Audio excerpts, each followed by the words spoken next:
آج تک کسی نے یہ دعویٰ نہیں کیا، میرے نبی نے دعویٰ کیا میرے پیچھے آؤ، دنیا اور آخرت کی عزت پاؤ۔ ایک بدو آیا، کہنے لگا اے محمد، آپ نے کہا لبیک۔ اب بدتمیزی کا جواب ہمیشہ محبت سے دیتے تھے، آپ نے کہا لبیک۔ کہنے لگا 3 باتیں سمجھ میں نہیں آتی تمہاری۔ آپ نے کہا کیا؟ کہ تم کہتے ہو ہم باپ دادے کا دین چھوڑ کر تیرے دین پر آئیں گے، ہم کیوں چھوڑیں گے؟ آپ کہا اچھا، اور؟ کہ تم کہتے ہو روم فتح ہو جائے گا، ایران فتح ہو جائے گا، اتنے بڑے بادشاہ یہ تیرے فقیر بندے کیسے فتح کریں گے؟ کہا اچھا، تیسری کہ تم کہتے ہو مر کے مٹی ہو کر پھر زندہ کیے جائیں گے، کون زندہ ہوا ہے آج تک؟ کوئی پیو دادا ساڈا اٹھی تے قبریں سارے موئے پہ کتھوں آ گئے؟ آپ مسکرائے، آپ نے کہا لعلک تطول بک الحیا، انشاءاللہ تیری زندگی لمبی ہوگی تو دیکھے گا سارا عرب میرا کلمہ پڑھے گا، ایران اور روم بھی ٹوٹ کے آئے گا، اور باقی رہے گی تیسری بات مر کے اٹھنے والی، تو اس دن تیرا ہاتھ پکڑ کے تجھے بتاؤں گا۔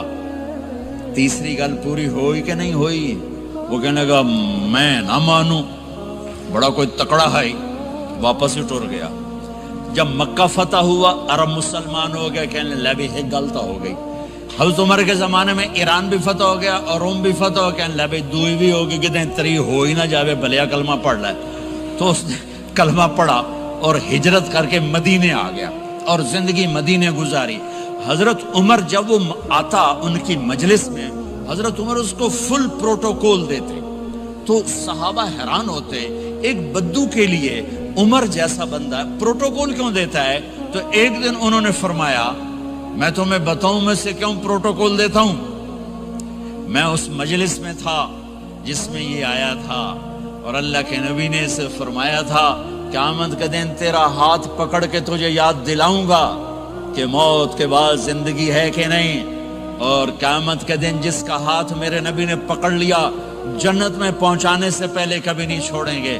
لہٰذا یہ بڑا خصوصی آدمی ہے، اس کو میرے نبی نے پکڑ کے جنت میں پہنچانا ہے۔ میرے بھائی بہنوں میں یہ کہنے آیا ہوں، اپنے ہاتھ چھڑا کر نبی کے ہاتھوں میں دے دو۔ میرے نبی ایک خوبصورت زندگی لے کر آئے جس میں کچھ حصہ عبادات، مختصر عبادات ہیں، نماز 5 وقت ہے، باقی کچھ نہیں، روزہ سال کے بعد ہے، وہ ابھی آ رہا ہے۔ میرے نبی پہ 9 رمضان آئے، 9 میرے نبی پر 9 رمضان آئے۔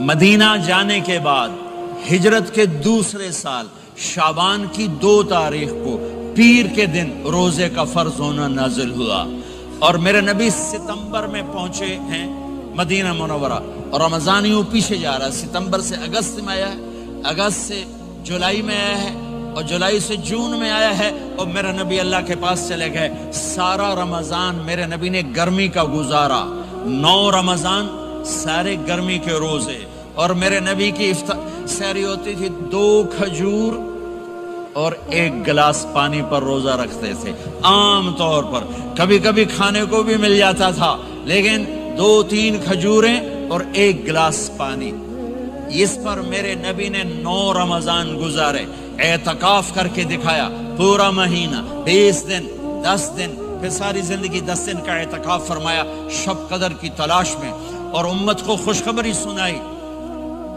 رمضان آ رہا ہے تو میں تھوڑی سی تفصیل بتا دوں۔ میرے نبی منبر پر آئے، کہنے لگے ماذا یستقبلکم وماذا تستقبلون، وہ کون آ رہا ہے؟ صحابہ وہ کون آ رہا ہے؟ پھر ہم نے کہا وہ کون آ رہا ہے؟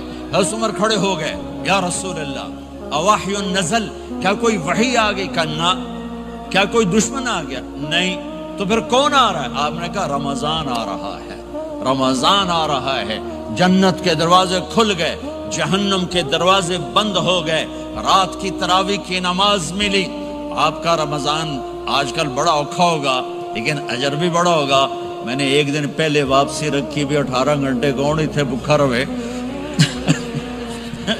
آپ تو پھنسے ہوئے، میں تو نہ پھنسوں، تو پھر اس کا اجر بھی اس کے مطابق ہوگا، اجر بھی اس کے مطابق ہوگا۔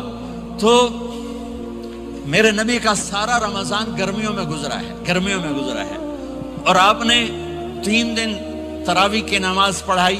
پہلے کسی امت پہ تراویح نہیں آئی، ہماری امت، اس امت پہ تراویح کی نماز آئی۔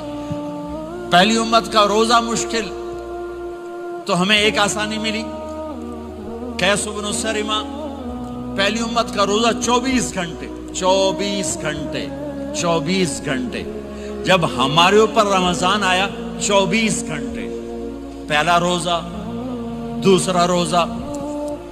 قیس بن سرمہ ایک صحابی ہیں، اونٹ چرانے والے۔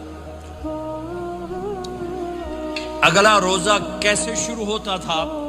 سورج ڈوبنے کے بعد آنکھ لگ گئی، روزہ شروع ہو گیا، روزہ شروع ہو گیا۔ جب تک جاگ رہے ہو کھاتے رہو، آنکھ لگی روزہ شروع ہو گیا۔ یہ گھر آئے، کہنے لگے بیوی سے کوئی افطاری ہے؟ کہنے لگے ویلے بیٹھے ہیں، کیسا کوئی نہیں۔ پھر کہنے لگے تو اتنا تھک کے آیا ہے تو چلو میں تیرے لیے کچھ انتظام کر کے لاتی ہوں۔ اب یہ تھکے ہوئے آئے تھے، یہ لیٹے اور آنکھ لگ گئی، سورج ڈوب گیا، بیگم کو آنے میں دیر ہو گئی۔ جب وہ آئی دیکھا تو سوئے ہوئے، کہا لگتا ہے ابن سرمہ، ارے سرمہ کے بیٹے تیرا تو کم ہو گیا۔ ان کی آنکھ کھلی، کیا ہوا؟ کہ اگلا روزہ شروع ہو گیا۔ تو ظہر کی نماز میں آئے مسجد میں تو بے ہوش ہو کے گر گئے۔ تو اللہ کے نبی نے پوچھا اس کو کیا ہوا؟ کہ یا رسول اللہ یہ سحری کے بغیر روزہ شروع کر دیا۔ تو میرے نبی کا دل ایک دم مٹھی میں آیا، تو میرے اللہ نے قرآن اتارا، چل میرے حبیب آپ کو رنجیدہ نہیں دیکھ سکتا، آپ کی امت کو اجازت ہے، سحری تک کھاؤ، کلو وشربو حتی یتبین لکم الخیط الابیض من الخیط الاسود من الفجر ثم اتموا الصیام الی اللیل۔ رات کو آسانی کر دی، کھاؤ پیو۔ پہلے جب روزہ شروع ہوا تو ہر شے حرام ہوگی، بیوی بھی حرام ہوگی، خامد بھی حرام ہوگا، ہر شے حرام ہوگی۔ ایک دو واقعات اس طرح اوپر نیچے آئے کہ میرے رب نے سارا نظام بدل۔ ایک اور بدو آ گیا، یا رسول اللہ میں تو مارا گیا۔ آپ نے کہا کیا ہوا؟ کہ میں روزے کی حالت میں بیوی کے پاس چلا گیا۔ آپ نے کہا اچھا تو غلام آزاد کر۔ کہ میں غریب بندہ کہاں سے غلام آزاد کروں؟ آپ نے کہا تو پھر 60 مسکینوں کو روٹی کھلا۔ کہنے لگا میں آپ مسکین ہوں، میں کتوں روٹی کھا